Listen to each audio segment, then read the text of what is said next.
Nanded MIDC मध्ये लेखा अधिकारी VG राऊतवार यांच्या मनमानी कारभाराचा आरोप उघडकीस आलाय। शासन नियमानुसार प्रतिनियुक्ती 6 ते 7 महिन्यांसाठी असावी, मात्र राऊतवार 3 वर्षांपासून प्रतिनियुक्तीवर कार्यरत आहेत। कार्यालयात हजर न राहून घरून काम पाहण्याचे आरोप करण्यात आलेत। तसंच कार्यालयीन परीक्षा पास न केल्यावर लेखा अधिकारी पद मिळाल्याचं आणि जात प्रमाणपत्राबाबत शंका असल्याचंही सांगितलं जाते। सामाजिक कार्यकर्ते दीपक कसबे यांनी मुख्य कार्यकारी अधिकारी औद्योगिक विकास महामंडळ मुंबई यांच्याकडे लेखी निवेदनाद्वारे या प्रकरणाची तातडीने चौकशी करण्याची मागणी केली आहे। या बातमीचा आढावा घेतलाय प्रतिनिधी मोहम्मद रफिक यांनी। नेमका विषय काय आहे आणि वारंवार त्यांच्याकडे तक्रारी कुठल्याकडून नाही, भरपूर लोक म्हणतात की त्यांची कामावर येत नाही, त्याचं सर्टिफिकेट डुप्लिकेट आहे असं लोकांची पण तक्रार आहे आणि समस्या तुमच्या पण तक्रार तुम्ही दिली, काय बोला याच्यावर? माझी मूळ तक्रार अशी आहे आणि त्याचा विषय असा आहे की नांदेड येथे जे लेखाधिकारी म्हणून VG राऊतवार आहे ते गेल्या अनेक वर्षापासून नांदेड येथे प्रतिनियुक्तीवर कार्यरत आहे आणि त्या प्रतिनियुक्तीची चौकशी करून त्यांना त्यांच्या मूळ पदावर पाठवण्यात यावा आणि दुसरी एक महत्वाची बाब म्हणजे त्यांचं जात प्रमाणपत्र बोगस आहे, तेव्हा त्यांचं जात प्रमाणपत्र आणि त्यांच्या जातीच्या वैधता प्रमाणपत्राची चौकशी करण्यात यावी आणि त्यांच्यावर तात्काळ कारवाई करण्यात यावी अशा प्रकारचं निवेदन मी नांदेड येथील औद्योगिक विकास महामंडळाचे त्यांचे जे कार्यकारी अभियंता आहेत त्यांना 20 मार्च 2023 रोजी दिलेला आहे। त्यांची राऊतवारची नियुक्ती संभाजीनगरला आहे, प्रतिनियुक्ती नांदेडला आहे, तर तुम्ही असं देऊ शकता का त्याची कॅटेगरी समजा 6 महिन्याचा आहे की 1 वर्षाचा आहे, काय म्हणतात ते आपण? आता मला मिळालेल्या माहितीनुसार कुठल्याही कर्मचारी प्रतिनियुक्तीवर 6 महिन्यापेक्षा जास्त कालावधी च्या वर राहू शकत नाही। याला 3 वर्ष झालेले आहेत प्रतिनियुक्तीवर, कारण प्रतिनियुक्ती याच्यासाठी त्याला देण्यात आलेली आहे या कार्यालयात, कारण या ठिकाणी बरेच असे MIDC चे भूखंड आहे, त्या भूखंडावरती फार मोठ्या प्रमाणात भ्रष्टाचार झालेला आहे आणि हा जो लेखाधिकारी आहे हा लेखाधिकारी नांदेड या ठिकाणी झालेल्या भूखंडांना वेळ वाढवून देत आहे। ज्यांचे कोणते अधिकृत असे व्यवसाय नाहीत अशा लोकांना सुद्धा तो म्हणजे त्यांना वर्षानुवर्ष वेळ वाढवून देत आहे। त्यामुळे शासनाची फसवणूक होत आहे एक प्रकारची। त्याच्यामुळे हा शासनाची फसवणूक करणारा अधिकारी आहे असं माझं मत आहे। सांगली जिल्ह्यातील वाळवा तालुक्यातील येलूर येथील अशोक रामचंद्र शिंदे यांना महाराष्ट्र शासनाच्या सामाजिक न्याय विशेष सहाय्य विभागाकडून राष्ट्रपिता महात्मा गांधी राज्यस्तरीय व्यसनमुक्ती सेवा पुरस्कार देण्यात आलाय।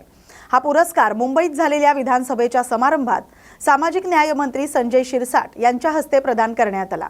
या कार्यक्रमात केंद्रीय मंत्री रामदास आठवले, माजी गृहराज्यमंत्री सिद्धराम म्हेत्रे, नांदेडचे आमदार राठोड यांच्यासह इतर मान्यवर उपस्थित होते। अशोक शिंदे यांचा व्यसनमुक्ती क्षेत्रातील योगदान ही महाराष्ट्रातील नागरिकांसाठी प्रेरणादायी उदाहरण ठरलंय। रामचंद्र शिंदे, माझे शिक्षण MA झाले आहे। मी येलूर गावचा रहिवासी आहे। आता मला मुंबई येथे राष्ट्रपिता महात्मा गांधी व्यसनमुक्ती सेवा पुरस्कार मिळाला। सामाजिक न्यायमंत्री संजय शिरसाट व तसेच विधानसभेचे सभापती राहुल नार्वेकर यांच्या हस्ते मिळाला। मी 2003 पासून ऊसतोड कामगार, वीटभट्टी तरुण वर्ग यांना व्यसनापासून दूर राहा असा संदेश दिला। दारू, सिगारेट, बिडी ही किती हानिकारक आहे हे तरुणांना मी सांगितले आहे। स्नेहल टॉकीज तिरोडा रोडवर हजरत सय्यद जलालुद्दीन बाबा यांचा समदल यावर्षीही पारंपरिक पद्धतीने काढण्यात आला। गेल्या अनेक वर्षांपासून ही अनोखी परंपरा मोठ्या उत्साहाने साजरी केली जाते। कार्यक्रमात आतिषबाजी, ढोल ताशे, DJ आणि रंगीबेरंगी झाक्यांमुळे तिरोडा शहर झगमगून गेलं आणि नागरिकांनी उत्साहात यात सहभाग घेतला। या वार्षिक परंपरेमुळे स्थानिक संस्कृती आणि धार्मिक उत्साह जिवंत राहतो, तर शहरात उत्साहाचं वातावरण निर्माण झालं होतं। तिरोडा इथं गुरुवारी हनुमान जन्मोत्सव भक्तिभावानं आणि उत्साहात साजरा करण्यात आला। हनुमान मंदिर उत्सव समितीच्या वतीनं भव्य बाईक रॅली काढण्यात आली, जी सकाळी 8 वाजता श्रीराम मंदिर रेल्वे स्टेशन रोड ते बजरंग चौक जुनी वस्तीपर्यंत पार पडली। याशिवाय अखंड रामायणाचं वाचन, महाप्रसादाचं वितरण करण्यात आलं, ज्यामध्ये ग्रामीण भागातील नागरिकांनी उत्साहानं सहभाग घेतला। कार्यक्रमात भक्तिमय वातावरणात निर्माण झालंय आणि स्थानिकांच्या सहभागामुळे तिरोडा परिसर उत्सवमय बनलाय। येवला तालुक्यातील जुना नगरपालिका रोड आणि शहरातील इतर भागांमध्ये हनुमान जयंती यंदाही मोठ्या उत्साहानं साजरी झाली। यावेळी हजरत जलालुद्दीन बाबा यांचा सौंदल पारंपरिक पद्धतीनं काढण्यात आला। ही परंपरा गेल्या 20 ते 22 वर्षांपासून अखंड चालू आहे। उत्सवात हिंदू मुस्लिम समाजातील युवक, वृद्ध, महिला, पुरुष मोठ्या संख्येनं सहभागी झाले। मिरवणुकीदरम्यान ढोल ताशा, डीजे आणि फटाक्यांच्या आतिषबाजीनं परिसर दुमदुमून गेला। हनुमान की जय, अंजनी पुत्र हनुमान की जय तसंच हजरत जलालुद्दीन बाबा की जय अशा घोषणांनी भक्तिमय वातावरण निर्माण केलं। या उपक्रमातून येवला तालुक्यातील समाजातील एकोपा आणि सांस्कृतिक सलोखा अधोरेखित झाला। सर्व धर्मीयांनी एकत्र येऊन समाजात एकतेचा संदेश दिला। हा उत्सव फक्त धार्मिक नाही तर सामाजिक ऐक्य आणि बंधुभाव टिकवण्याचं प्रतीक ठरतोय। आज येवला नगरपालिका रोड इथे हनुमान जयंती निमित्त महाप्रसादाचा आयोजन करण्यात आले होते। त्यानिमित्त हजरत जलालुद्दीन बाबा यांचा संदल संध्याकाळी 7 वाजता काढण्यात येतो। आज येवल्यामध्ये हिंदू मुस्लिमचे ऐक्याचे प्रतीक दिसून आले आहे व हा सण म्हणून हा उत्सव हनुमान जयंतीनिमित्त हिंदू बांधव आपले मुसलमान बांधव एकत्रीकरण साजरी करतात आणि या उत्सवाचा आनंद घेतात। हनुमान जयंतीच्या सर्वांना हार्दिक शुभेच्छा।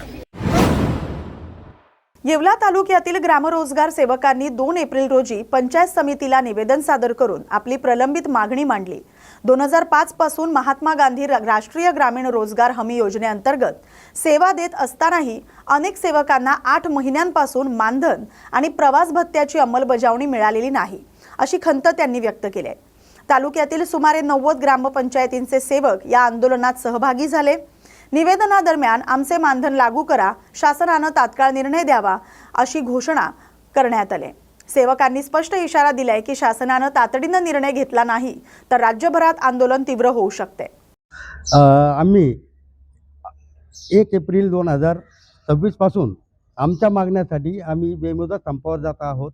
या संपाचा परिणाम असा होणार आहे की जे मजूर आहे, मजूर वर्गाचा पूर्णपणे रोजगार बुडणार आहे आणि जर मजुरांचा रोजगार बुडत असेल आणि त्याचा फटका हा शासनाला बसणार आहे, तरी शासनाने आमच्या मागण्याचा विचार करून व मजुरांचा विचार करून आमच्या मागण्या तात्काळ मान्य कराव्या अशी शासनाला मी विनंती करतो।